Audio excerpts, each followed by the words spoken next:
ఈరోజు జూన్ 3వ తేదీ బుధవారం. బంగారం ధరలు ఇలా ఉన్నాయి. 24 క్యారెట్ల 10 గ్రాముల బంగారం ధర 1,60,520 పలుకుతోంది. 22 క్యారెట్ల ఆర్నమెంట్ బంగారం ధర 10 గ్రాములకు 1,43,650 పలుకుతుంది. అంతర్జాతీయ మార్కెట్లో బంగారం ధర కనుక పెరిగినట్లయితే దేశీయ మార్కెట్లో కూడా బంగారం ధర పెరుగుతుంది. ఒకవేళ అంతర్జాతీయ మార్కెట్లో బంగారం ధర తగ్గినట్లయితే దేశీయ మార్కెట్లోనూ మార్పు కనిపిస్తుంది. బంగారం ధరలను ఎక్కువగా అంతర్జాతీయ అంశాలు ప్రభావితం చేస్తుంటాయి. ఎందుకంటే మన దేశం దాదాపు 90% పైన బంగారం దిగుమతులపైనే ఆధారపడి ఉంది. భారతదేశంలో బంగారం ఉత్పత్తి అనేది చాలా స్వల్పంగా ఉంటుంది. మన దేశం ప్రతి సంవత్సరం దాదాపు 7 లక్షల కోట్ల విలువైన బంగారాన్ని దిగుమతి చేసుకుంటుంది. ప్రపంచంలోనే అత్యధికంగా బంగారం కొనుగోలు చేసే దేశాల్లో భారత్ ఒకటిగా చెప్పవచ్చు. పసిడి ధరలు జూన్ నెల ప్రారంభం నుంచి గమనించినట్లయితే వరుసగా 2 రోజులుగా తగ్గుతూ వచ్చాయి. అయితే ప్రస్తుతం బంగారం ధర పెరిగినట్లు చూడవచ్చు. నిన్నటితో పోల్చి చూస్తే బంగారం ధర పెరిగినట్లు గమనించవచ్చు. బంగారం ధరలు పెరగడానికి ప్రధానంగా డాలర్ విలువ బలహీనపడటమే కారణమని నిపుణులు చెబుతున్నారు.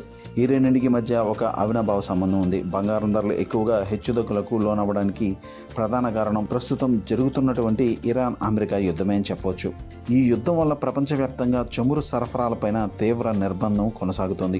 క్రూడ్ ఆయిల్ ధర ఎంత ఎక్కువ పెరిగితే అన్ని డాలర్లు ఎక్కువగా ఖర్చు అవుతాయి. తాజాగా క్రూడ్ ఆయిల్ ధరలు తగ్గుతున్న నేపథ్యంలో డాలర్ విలువ కూడా తగ్గడం చూడవచ్చు. ఫలితంగా బంగారం ధరలు కూడా పెరుగుతున్నాయి. ఇక ఈరోజు వెండి ధర గమనిస్తే 1 కేజీ వెండి ధర 2,71,016 రూపాయలు పలుకుతుంది. వెండి ధర ఏడాది ప్రారంభం నుంచి గమనించినట్లయితే ఆల్ టైమ్ రికార్డు స్థాయి నుంచి భారీగా తగ్గినట్టు చూడవచ్చు. ఎందుకంటే జనవరి 23వ తేదీన వెండి ధర 4,25,000 రూపాయలు పలికింది. అక్కడ నుండి సిల్వర్ ధర దాదాపు 40% వరకు పడిపోయింది. నిజానికి గత ఏడాది వెండి ధర దాదాపు 180% వరకు పెరిగింది.